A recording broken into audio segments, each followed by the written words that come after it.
नमस्कार. श्री गुरुचरित्र म्हणजे नुसता ग्रंथ नाही, तर तो आहे अनुभवांचा खजिना. यातल्या प्रत्येक कथेतून आपल्याला काहीतरी शिकायला मिळतं. आज आपण अशीच एक कथा ऐकणार आहोत, अढळ श्रद्धेची आणि त्या श्रद्धेचं रक्षण करणाऱ्या दैवी शक्तीची. ही गोष्ट आपल्याला सांगते की जेव्हा भक्ताचा विश्वास खरा असतो ना, तेव्हा भगवान स्वतः धावून येतात. आणि हे जे वाक्य आहे ना, हेच या संपूर्ण कथेचं सार आहे. सिद्धमुनींनी नामधारकाला ही कथा सांगितली आणि यातून गुरुभक्तीचं सामर्थ्य किती अफाट असू शकतं हेच दाखवून दिलं. चला तर मग ऐकूया ही अद्भुत कथा. तर ही गोष्ट आहे वल्लभेश नावाच्या एका सदाचारी ब्राह्मणाची. तो कुरुपूरच्या श्रीपाद श्रीवल्लभांचा इतका मोठा भक्त होता की दरवर्षी काहीही झालं तरी तो त्यांच्या दर्शनासाठी जायचाच. त्याच्या प्रत्येक कामात, प्रत्येक विचारात श्रीगुरूंचा वास होता.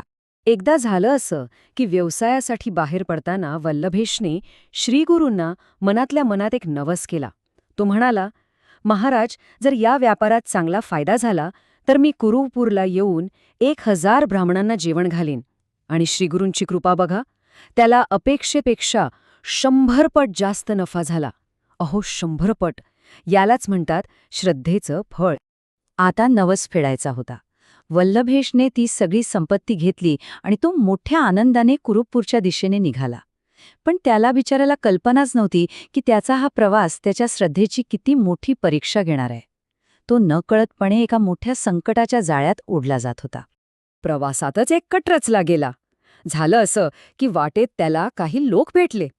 कपाळाला टिळा, गळ्यात माळ, अगदी वारकऱ्यांसारखे दिसत होते. पण ते वारकरी नव्हते. ते होते लुटारू, चोर. अहो, आम्ही पण कुरुपूरलाच चाललोय दर्शनाला, असं खोटं सांगून त्यांनी वल्लभेशचा विश्वास जिंकला.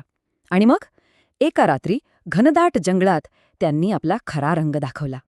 आणि इथून कथेला एक असं वळण मिळतं की अंगावर अक्षरशः काटा उभा राहतो. जिथे संकट अगदी शिगेला पोहोचतं आणि त्याच क्षणी एक दैवी शक्ती प्रकट होते. त्या जंगलाच्या अंधारात त्या चोरांनी पैशांसाठी वल्लभेश्वर हल्ला केला.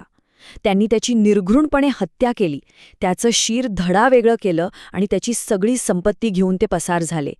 एका क्षणात सगळं काही संपलं होतं. पण थांबा, कथा इथे संपत नाही. कारण ज्या क्षणी त्या दुष्टांनी हे पाप केलं, अगदी त्याच क्षणी आपल्या भक्तावरचं संकट पाहून साक्षात कुरुवपूरचे स्वामी श्रीपाद श्री वल्लभ तिथे प्रकट झाले. त्यांचं रूप, अहो, रौद्र रूप होतं ते. हातात तळपता त्रिशूळ, संपूर्ण अंगाला भस्म आणि डोळ्यांमध्ये जणू अंगार. त्यांनी क्षणाचाही विचार न करता आपल्या त्रिशूळाने त्या सगळ्या चोरांचा नाश केला. भक्ताच्या रक्षणासाठी आलेलं हे गुरूंचं रौद्र रूप होतं. चोरांना तर शिक्षा मिळाली, पण वल्लभेशचं काय? त्याचा जीव तर गेला होता. तो परत कसा येणार? पण इथेच तर श्रीगुरूंची खरी करुणा आणि खरी शक्ती दिसून येते. एका अशा चमत्काराद्वारे जो मृत्यूवरही विजय मिळवतो. त्या चोरांपैकी एक जण, जो म्हणाला की माझा यात काही दोष नाही, तो श्रीगुरूंच्या पाया पडला. गुरूंनी त्याला अभय दिलं आणि त्याच्या हातात चिमूटभर विभूती दिली.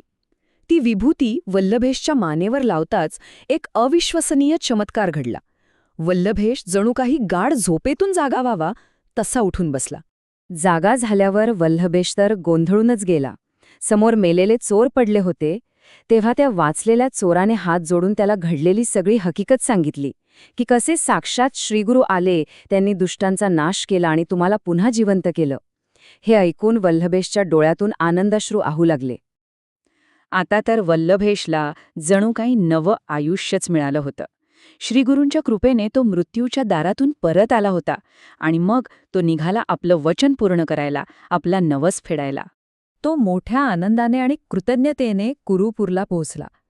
तिथे त्यानं श्रीगुरूंच्या चरणी डोकं टेकवलं आणि ठरल्याप्रमाणे आपला नवस पूर्ण केला.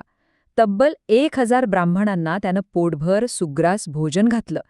आता त्याची श्रद्धा कैक पटींनी वाढली होती.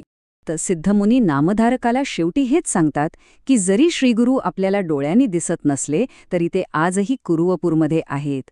ते आपल्या प्रत्येक खऱ्या भक्ताची हाक ऐकतात आणि संकटकाळी धावून येतातच येतात. ही कथा ऐकल्यावर एक प्रश्न मनात नक्कीच येतो की मृत्यू, जे जगातलं सगळ्यात मोठं संकट आहे, त्यावर सुद्धा श्रद्धा मात करू शकते का?